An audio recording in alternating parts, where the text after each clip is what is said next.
All right, welcome to the webinar. We're going to just give it a couple seconds, let some more people fill in, and then we'll get started.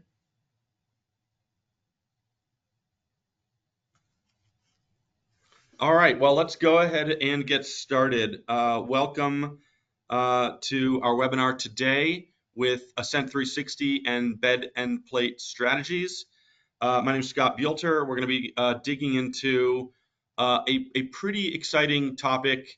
Brent is joining me. He was actually up at the uh, BC at a event up in BC and delivered a presentation that I thought was really captivating. And we're going to dive into it today. So that's beyond personalization: how to captivate your guests by appealing to their emotions. My name is Scott Buelter. I'm the CEO of Ascent 360. We are a customer data platform software company. We build a marketing platform, a really data-driven marketing platform for the hospitality industry. And with me is Brent O'Connor. Brent, if you could please introduce yourself. Sure. Thanks, Scott. I'm Brent O'Connor. I'm formerly Director of Sales for a number of different branded properties, not only for hotels, but also restaurants. And I've been doing it for over 30 years. So I've definitely been successful in my profession. And I just want to pay it forward with as much as I can with what I've learned and what I've trained a lot of hotels that I've worked with in the past. Awesome. All right. Well, let's dive in, Lindsay. So what I've trained or I've guided my hotels and my sales teams in the past is you can't really understand your guests until you really look into where they are or who they are. And so what I did is I broke it down by demographics more than anything else. And what we're seeing right now is baby boomers, 1946 to 64. They are the one group which is starting to actually age out of the frequent travelers group, but they have got the largest concentration of wealth as well. So don't be remissing this group by any means because they are really looking to make sure that they are well looked after. They love to have the personal touch when they're checking into hotels. They are the ones that really want all the bells and whistles when they check in. Gen X, they're all about being value oriented and making sure they balance the cost versus comfort when they're looking for properties to stay at. The two main groups that really need for hotels to focus on are millennials and Gen Z. Millennials, careful with spending, but willing to invest in memorable experiences. And they'll actually spend much more on memorable experiences than a lot of other daily activities by all means. Gen Z, what's known as digitally native and conspicuously conscious, basically just means that digitally native, they grew up with the iPhone in their hands and they have never left it. And conspicuously conscious, it just means that they love their brands. They really gravitate towards the brands and they want to make sure their peers see them in front, around, or wearing the brands more than anything else. Gen Alpha, they're of course the youngest of all the demographics, but don't count them out as well because they're great influencers. They want their say in planning the family vacations. So they will definitely influence not only Gen X, but the millennials when they plan the travels with their families. Yeah, this is an awesome thought. And certainly we know that a lot of hotels, sometimes have just a singular marketing message and they're communicating with all their guests at once. And I think your sentiment is, look, if you don't really know your guest and you don't know how to speak to them about their wants and needs, you're not going to connect with them in the right way. Is that how you think about it? Absolutely, you have to identify your guests, and then you can identify their needs. It's so simple. Yep, yep. And one really straightforward way to do that is by segmenting that sort of segment of their life stage, whether they're So boomers or Gen X. Do you ever see the use of sort of other data, or what other data do you think is interesting to get to know your guest really well? it's to really understand the guests, you have to understand primarily, like if there's guests that have stayed there before, it's their history. Yeah, And by that, hotels, based on the hotel and of course the ownership, the value of that guest. What do you truly value? The spend in the hotel, or do you really value more when they're there on your off season when you desperately need to have those guests in the hotel? Um, yeah, Data demographics is so fundamental. And if you're able to dig into the social media insights into these guests that are coming through as well too, I'll dig into that a little bit earlier, but by all means, whatever you can glean from the guests, it'll make it much more valuable to be able to really focus on your marketing efforts more than ever. So by all means, it's full speed ahead in regards to those things. yeah. That totally makes sense, right? There's so much data that you can know about your guest, and if you use it, you're going to associate with them, right? They're going to understand your message better because you're talking to them. That really rings true to me. Absolutely. Even like the purpose of the trip. Is it leisure versus business travelers? Yep, Hotels can focus their marketing based on that as well. I So, love it. 5 ways to captivate the guest. What you really want to do by captivating the guest is what, this whole presentation is about, the emotional connection. And really, for all intents and purposes, hotels that understand how to captivate the guest by their emotions is so fundamental. Good examples for brands is like Rolex. Rolex doesn't sell watches, they sell prestige, they sell success. So that's why we buy. Um, Disney doesn't sell amusement parks, they really sell fun and nostalgia. Tesla doesn't sell cars, they sell sustainability more than anything else. So this is what hotels are really got to gravitate towards as well too, is to really understand that, because the emotion more than anything else from being humans, and we are those crazy humans, is that we will buy on our emotions, and we get excited. We'll buy first on what we really like, and then after the fact, we'll justify that purchase based on logic. And so for all intents and purposes, we need to fundamentally understand that emotional connection between the two. And really, when we buy, we have this crazy chemical that's released called dopamine, which makes us feel really, really good. So when we're able to captivate the guests and to have them experience that, we are so much further ahead of our competition. So as I've mentioned here in the slide, is you got to be real. More than anything else, you have to be real when you're either marketing or you're speaking on the phone with potential guests. Um, we have the internet. People can source you out real fast, and you can't block them. So they are more educated than ever on all the different brands and what they want to associate them with themselves with. And really fundamentally, and this is from before they even consider your hotel, but you've got to start a conversation, and even when they unpack their luggage, you got to keep that conversation going.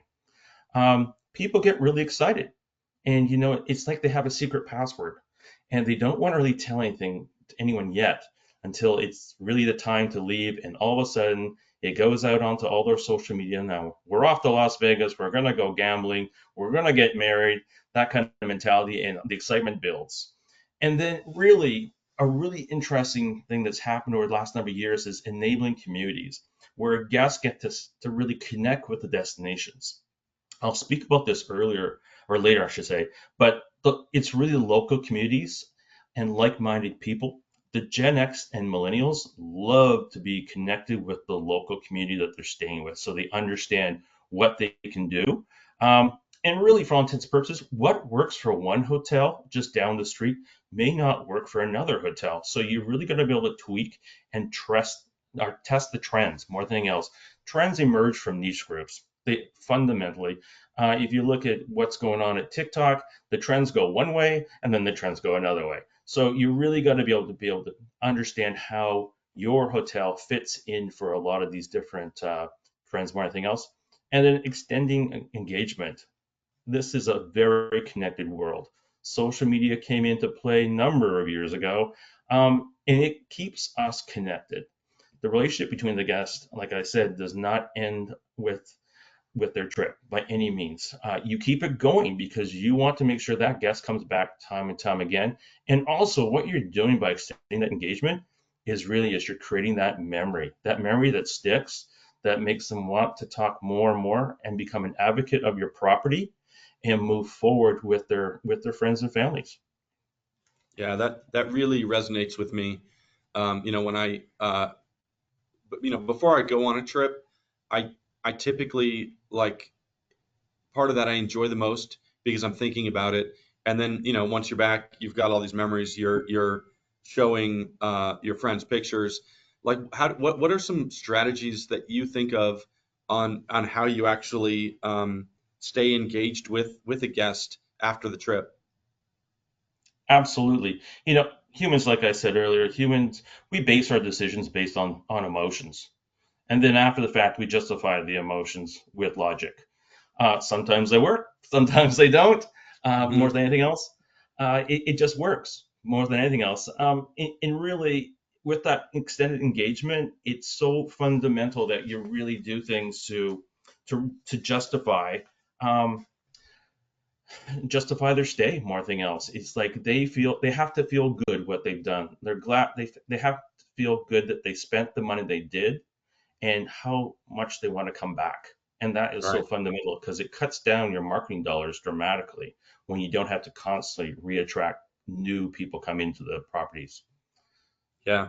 One thing that does hit me is that uh, if my wife and I come back from a trip, very often for weeks, we'll say we're so excited to go back, and then often we don't go back, and it's maybe just because somehow something else captivated our attention, and it really does seem to me that like if you don't do these things that you're suggesting, you may not bring people back, and that's kind of fundamental.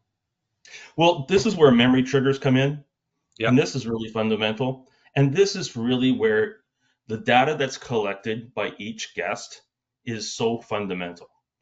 Yeah. So, if they're at a spa or they had a really good meal in the restaurant, um, send an email out, and I know I'm going to get a bit of pushback from some hotels that say we can't just send another message out to a guest saying, "Did you enjoy your steak at our restaurant?"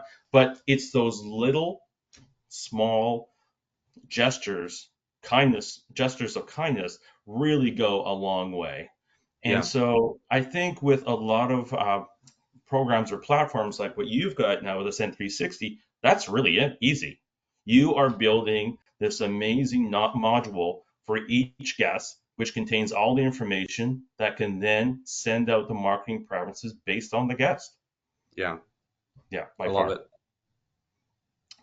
So appealing to the emotions of the guests, like I said earlier, it's just fundamental that we purchase based on our emotions. And so with pre-arrival communications, it's exciting when you get an actual text or an email from the people that you're coming to or the property. So if you can personalize that, it makes so much more sense. And then also you just hook them. You've got them even more so that they're so excited that they're going to go. They're on a high.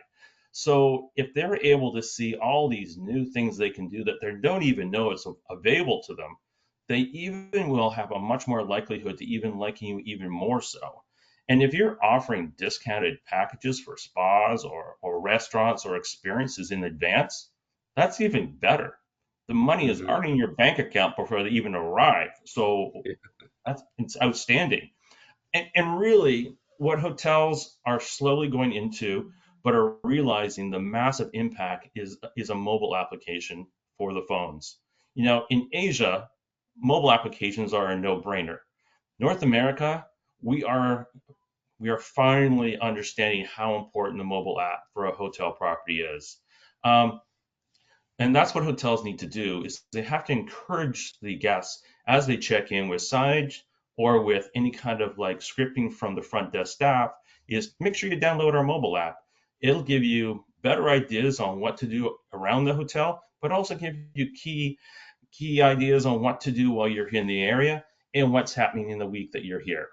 And so, for example, as a mobile app, today in Vancouver, we're a little bit rainy. It's normally quite sunny here, but if it's a really smart hotel, they would have sent a message out last night to all their hotel guests saying, hey, could be rainy tomorrow.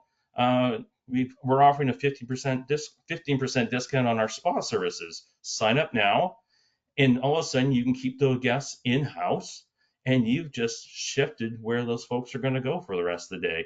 You can keep them in Totally. house, generate more revenue more than anything else. Room amenities, again, we got to bring them back, in a very sustainable way though. But the room amenities themselves, they can be so simple because the gesture is more important than anything. There again is your emotional hook. For anyone that, from a family or even like a employer's point of view, if you can send champagne to a room before the guests arrive and they open the door and they see either a basket of fruit or champagne or a bottle of wine saying, "Have a great stay. Thank you so much for your hard work," or from your in-laws saying, "We hope you have a great trip," it just absolutely just makes people feel so happy on both sides. Not only the people that requested it, but also the people that received it. Check-in process, here again, appealing the emotions. Hey, I see you're in a single double room. Would you like to get a room with a view? Absolutely. Instantly, you're upselling. They feel more excited. They really want to make sure that they have that availability. And again, there you are making that emotional connection with the guests in the front desk. So it works well. That's awesome. When I think of sort of the push notifications in an app, I say, is there a balance between that annoying the guest, and maybe could you tell me some push notifications that sort of increase engagement, or ones that you've seen, what ones that you've seen really work?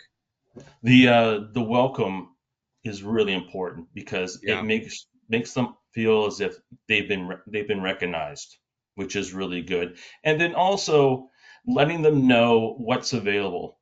And so we didn't even think about that. We didn't even know that there's like a zoo nearby for the kids. We didn't know that they can go hiking.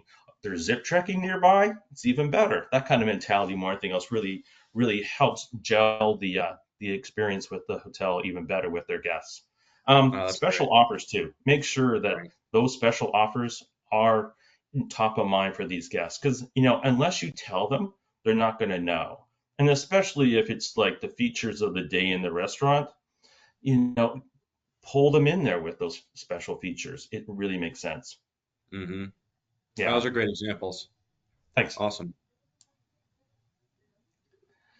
Feel good purchases, like I said earlier with the in-room promotions. Make sure your in-room promotions, there's not a lot of paper in the rooms per se. A QR code works really well. If anything, it's just a tent card based on, who your generations you're dealing with as well. The baby boomers, they prefer the tent card. Millennial, Gen X, they want the QR code. And really, that's what they really want more than anything else. Um, the in-room promotions, happy hours, join us. And again, linking back earlier about the feel-good purchases, have a little bit of fun with it as well. I wouldn't use a lot of humor because some people don't really understand or don't really realize humor well, but do things like, hey, our general manager's gone away for a week. We decided to put all our appetizers on half price for the rest of the evening. Come on down. Yeah. Um, our happy hour doesn't actually end at 5 o'clock. That kind of mentality. So those kind of things you can have fun. On-site facilities, make sure that they're aware. A lot of people don't really know that, oh, there are golf facilities. And if their golf facilities aren't on site, what they have, do they have special privileges staying as a guest with your hotel? It gives them that exclusivity, which makes them feel even more more important. And then they also feel that, hey, this hotel really gets it because they make me feel even more important, more so than anything else. And really use your smart TVs. A lot of the hotels are going with channels where a lot of people do that. They first thing they do when they get into the hotels, they turn on the TV, and that channel should be exactly what's going on in the city. What's the top restaurant? What's the top adventures to go on? That kind of mentality is so important. Dining options. This is really interesting how this has really grown over the number of years. Gen X and millennials, they consider working from home wherever they are. So where before it was like when I'm in my office, that's where I work. But as we've left the COVID period, we are now realizing that wherever you are is where you're working. So for those dining options, if you're able to offer off-site, sorry, not off-site, but off-hour dining options at a discount, they're going to be more than willing to take those issues. And also make sure that where those dining options, if the guests are going to be staying in their rooms, make sure that they've got ergonomic chairs so that they can not only dine but also eat in the rooms themselves. No one wants to have a painful chair to sit on when they've got to do 3 hours worth of work and then trying to have their dinner at the same time. It's a little bit painful. The other feel good purchase where, it's like a no brainer, but retail opportunities. Invite for local stores to use some space that's in your lobby. The only group that really still gravitates towards large lobbies are the baby boomers. The other Right. generations really could care less that it's a big, huge, massive lobby. And the thing is, that big, large lobby is taking up possible revenue space more than anything else. So if Yeah. you can sell that space to a local retailer and actually make money off of that, it's a no-brainer, especially if it's for any kind of bespoke goods or services. Um, if you've got like any kind of whale watching tour like we have in Vancouver, or any kind of like group where they can organize tours and they can set up a desk in the lobby, it's a ridiculously easy sell for the guests, and it's very easy to generate income for the hotel that they never had before. So by all means, full speed Yeah. ahead on that concept as well.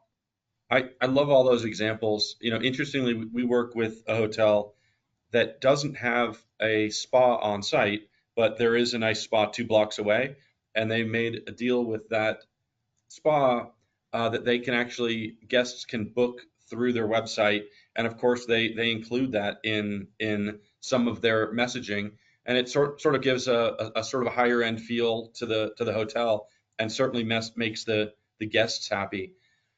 If you're going to sort of market those amenities, right? Those either on site or off site.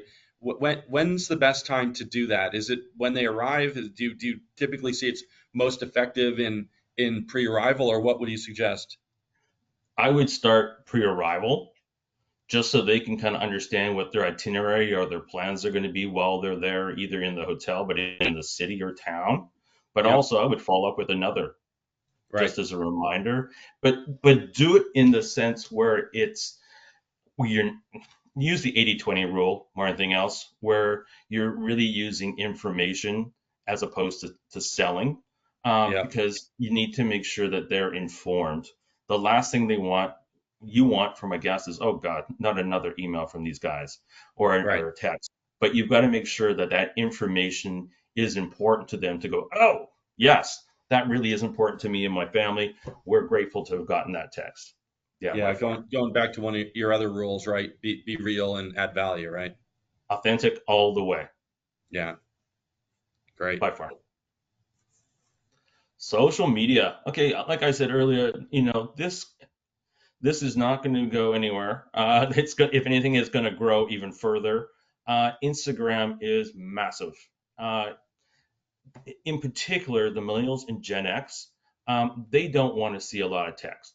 They are much more gravitating towards visuals by far. They want to see a lot of photos, and make sure that when you're promoting your properties, the photos are are legitimate, and also they look really well done. Make sure that if you have to have a second or a third opinion on a photo, make sure it's done and vetted, because nothing can be worse than one photo that can turn away of a buying decision just based on a photo. So make sure whatever you're promoting, it be it the restaurant, even the parking for that matter, you have to make sure it looks attractive. Facebook, still big, but Gen X really is starting to shy away from Facebook.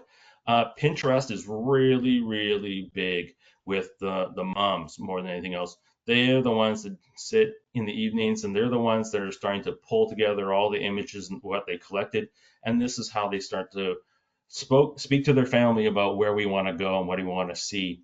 Um, uh, Going back for a minute with the Facebook, Facebook is a great way for families to communicate with each other. Look with us, look to see what we're doing today, what we're doing tomorrow, and that's how they start to basically talk back and forth with each other. YouTube, again, great way of documenting just exactly what their stay has been like. And let's not forget TikTok. TikTok tends to get dismissed, but the stats that have just come out is that 1 in 4 TikTok users are over the age of 20, which means that they are in the buying demographics to want to come to your hotel. So make sure that you're influencing people with your TikToks.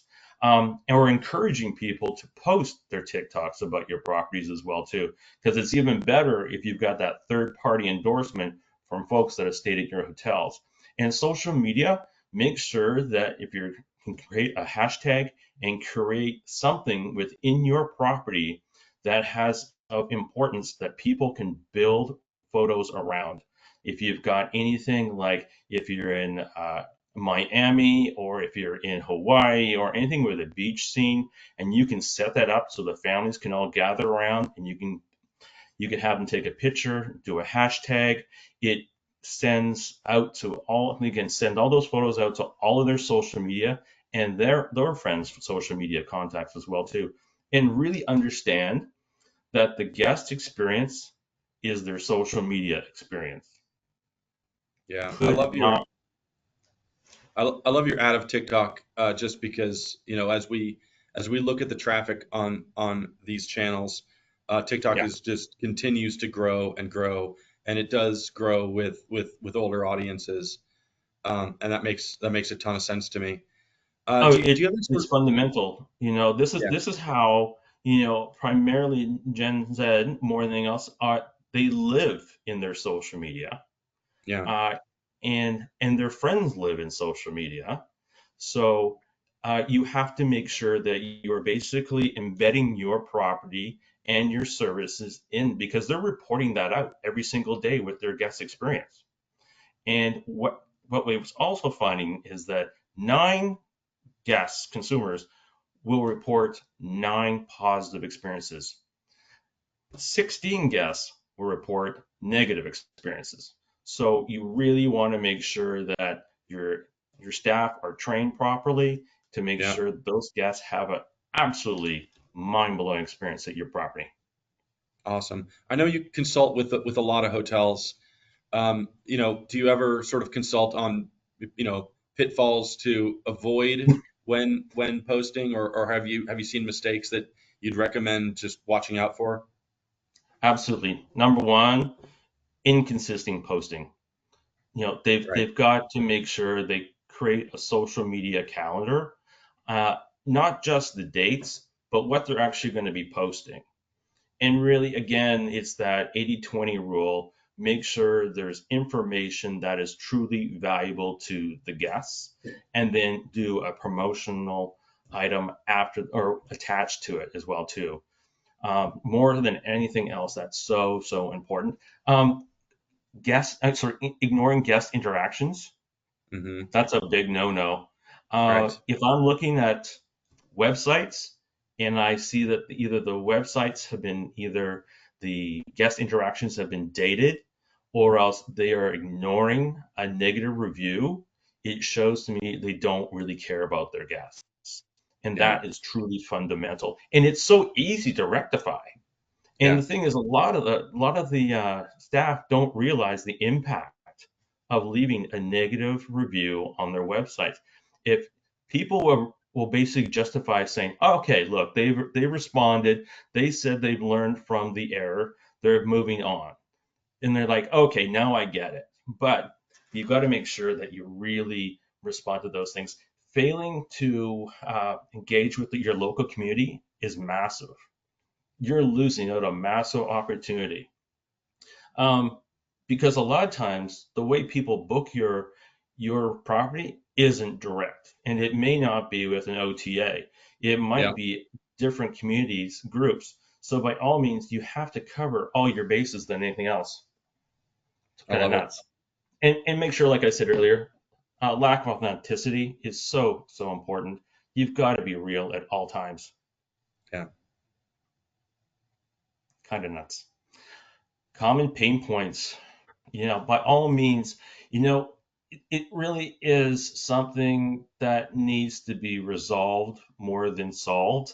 Uh, and when I say that, it's that with hotels, and I've worked with, over 30 years, I've done various types of brands from small hotels to very large hotels. And there seems like some fundamental issues that keep coming up. And either the owners, the investors, the general managers, the directors of sales keep banging themselves their foreheads on the walls with. And it comes down to these five principles: messy, scattered, guest data, and data silos. And the sales team has their own data silo. Front desk has their own data silo. Housekeeping has their own. Engineering has their own. And nobody's putting it together.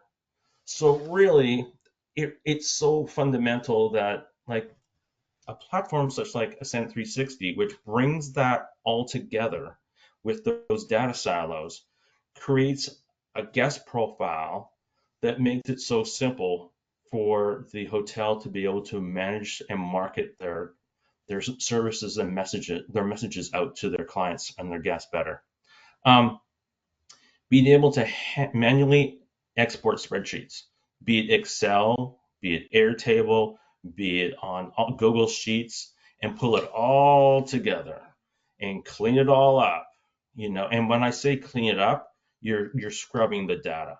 It's so important that you really make sure the data is clean, the email addresses are actually working properly, and low engagement rates and high subscriptions. It's so important as well too. You have to understand why they're not engaging with you, and these are the things that really hotels need to sit down with their marketing folks and say, hey, look, we've got a serious issue here, and how can we solve it? And one situation or resolution is how Ascent 360 can really do that. Um, and really what I call spray and pray, and which a lot of marketing teams did for so many years, is they would send out a message and they would literally pray that it hit with some person or family and it would work. Okay, they got our email. Great. They booked us. Oh, that's fantastic. And then the problem is after a couple spray and prays, um, the GM says, well, what's the ROI? And the poor director of sales and marketing are like, well, we don't know. Well, what do you mean you don't know?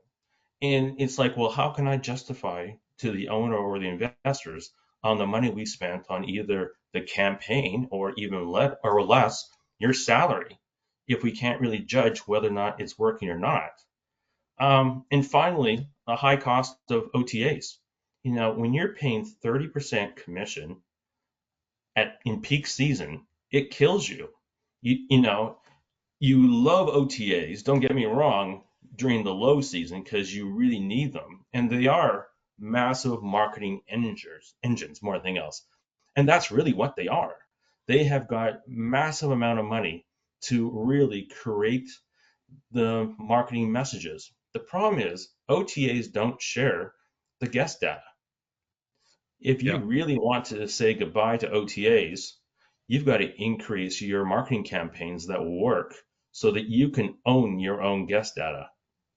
Yeah. By owning your own guest data, it's fundamental, you Yeah, know? Brett, this is why I love talking to you, right? So as through your consulting practice, right, you've got all these really solid strategies on how to run your hotel operation, how to run your hotel business better.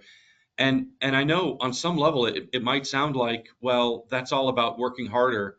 And I think, well, when you get down to it, if you implement a CDP what you're really saying is work smarter, right? How do you know your guest? Well, you've got all the Yeah. data to do it. How do you target the right group on social media? It's you got to have the right data to do it, right? You have to know who is 18 to 25 or 25 to 36. And like I said, every one of your strategies, it really all comes down to like your strategies don't sound as though you're making a technology assessment, but at the end of the day, you're kind of making a technology assessment.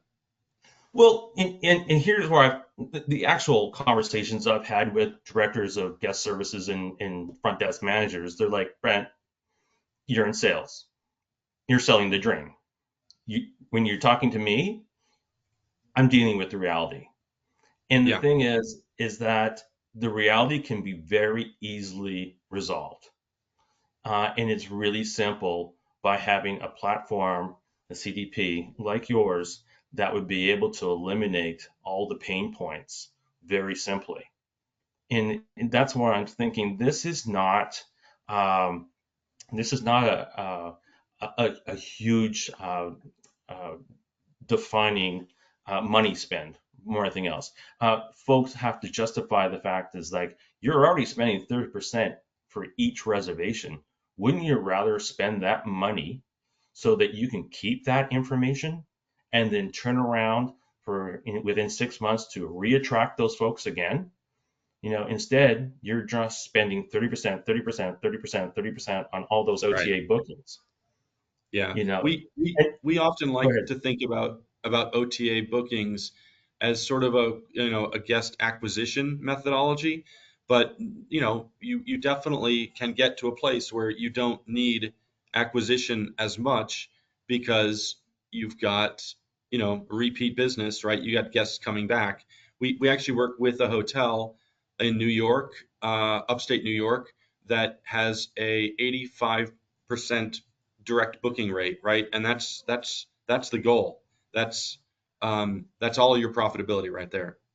Yeah, absolutely. It's so simple, but it Yeah, just, for all intents and purposes, it's just lack of awareness. yeah, Your customer data platform is really what needs to happen for successful hotels that really want to minimize their costs in regards to marketing. yeah. And then if they need to spend, shift those costs for something different. I But the love it. thing that what really which really is frustrates me is it's peak season. You're going to get the reservations already, and already an OTA has beat you so that your hotel's filled up. And then you look Yeah, back and you say, oh my God, 40% of our hotel is booked by OTAs in its peak season, when in fact those reservations didn't need to be paid out with a 30% commission. So yeah. crazy. All right. Let's do a little bit of future casting here, fortune telling. Like what are some of the things you think are next for hospitality, Brent? It's AI to begin with. Um, how can I put this? AI is upending the industry in a Hmm. fundamental way.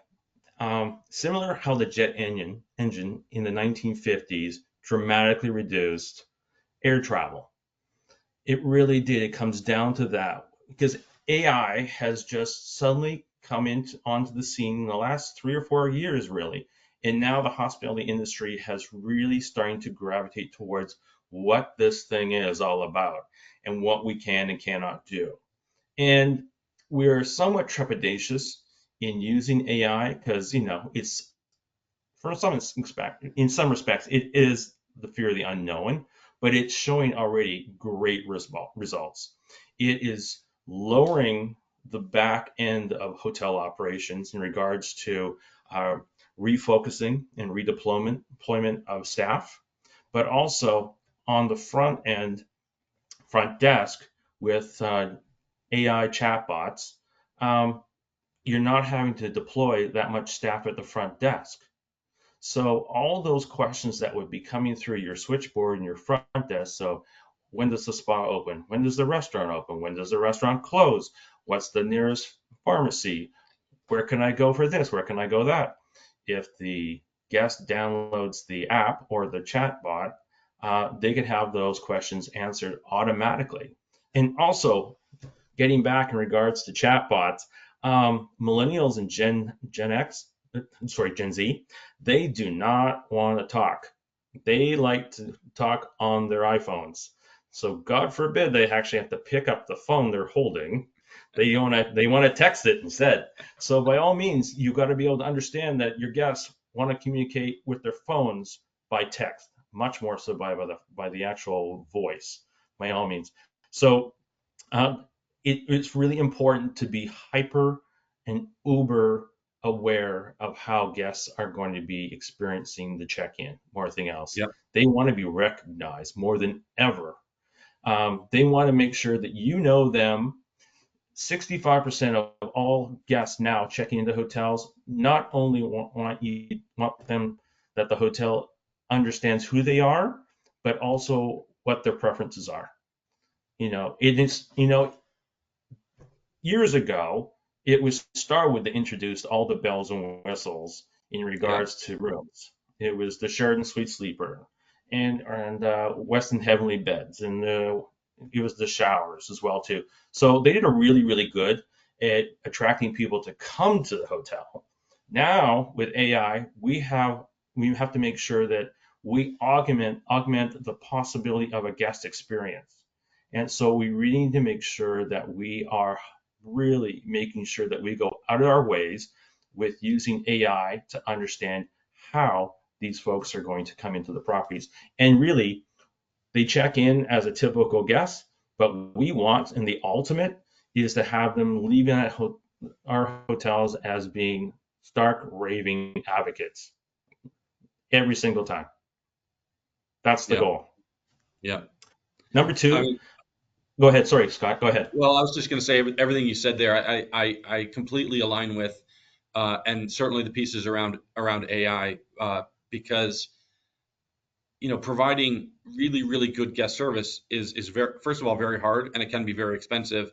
With AI, it gets less and less expensive, right? You can deploy your staff to interacting with people, or just providing a great experience while the AI is answering basic questions, right? Absolutely. I know we're under almost up to 2 minutes left, but Yep. I'll move fast. Embracing sustainability and efficiency. It's really, really important for the millennials and Gen Z that they actually, or Gen Z, they really understand and really will appreciate going to properties that really embrace sustainability. They Yeah. want to come where everything is green. So, and they want to make sure that where their money is spent is on green and recyclable. Um, and we've covered incorporating automation and AI. A really big segment is catering to the work and leisure groups. For the corporate workers, travelers, number one, they look at the rate of the hotel, and then they look at how many points they've got left or loyalty points to be able to bring the family out for the weekend. So Yeah. if that leisure market is so important. For all intents and purposes, if the leisure was there before, Bleacher Traveler was there before, it's just we have a name for it now more than anything else. We Yeah. recognize them. Contact technology is huge. We use our phones now to check in. We use our phones to open up the hotel room doors. We use our phones for talking with our chatbots. Infusing local experiences is going to become even bigger in the future. This is really, really fundamental because all those demographics I spoke about, they want to experience. Number one, experience. Um, the one that really won't experience as much is the baby boomers. They just give me the comfort, give me the bells and whistles in regards to really nice dining experiences, but I'm not so crazy about the local stuff as much. They want to make sure they're looked after, but it's all the millennials and Gen Z and Z that really really want the local. Improve security measures, and that's what I speak about in regards to the data. Because AI is still so new, we just need to make sure that what guests get is what they really understand more than anything else. Awesome. Well, I know we're at the end. Brent, how do people get a hold of you if they want to learn more about your services? Oh, thanks, Scott. Probably the best way is just reach out for me on LinkedIn. I'm available. Brent O'Connor, O apostrophe Connor. Good Irish guy. And by all means, I can definitely help with you either on the phone, email, or in person, or by Zoom. I love it. And if anybody is interested in learning more about CDPs, please contact me, sbulter at ascent360.com, or on LinkedIn as well. Thank you so much to everyone who joined today. And thank you too, Brent. Bye now. Thank you, Scott. Thanks, everybody.